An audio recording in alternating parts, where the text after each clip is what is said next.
আমার মাইয়াটা গাছ হয়ে গেল, আমি কিছুই করতে পারলাম না। তোর মেয়েরে বাঁচাতে উড়াল পাখির ডিম লাগবে। উড়াল পাখির ডিম আনতে চায়না যেতে হবে। চায়না টায়না মানি না।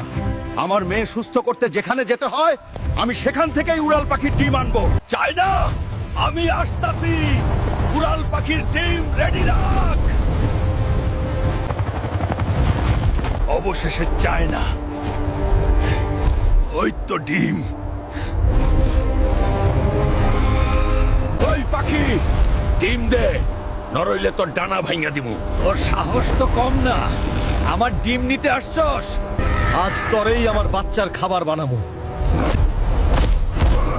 তোর ডিম ছাড়া আমার মাইয়া সুস্থ হইব না। তোর মেয়েরে বাঁচাইতে গিয়ে আমার সন্তানরে মেরে ফেলবি। না, পাপ দিয়ে আমার মেয়েরে বাঁচাইতে পারবো না। কারো সন্তানের কষ্ট বাড়ায় আমি সুখী হতে চাই না। তোর ভালোবাসা আর সৎ সাহস দেখে আমার মন বদলে গেছে। এই নে আমার সোনার পালক, এইটাই তোর মেয়েরে সুস্থ করব। ধন্যবাদ উড়াল পাখি।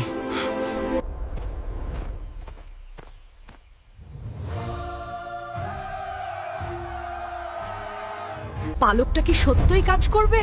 তুই ঠিক হয়ে যা মা, তোর বাবার কাছে ফিরে আয়। আব্বা, আমি আবার নড়তে পারতাছি। দেখলি কবিরাজ, ডিম লাগে নাই, মন লাগছে। ভালো কাজ করলে ফল পাওয়া যাইবই। এখন লাইক আর সাবস্ক্রাইব করুন।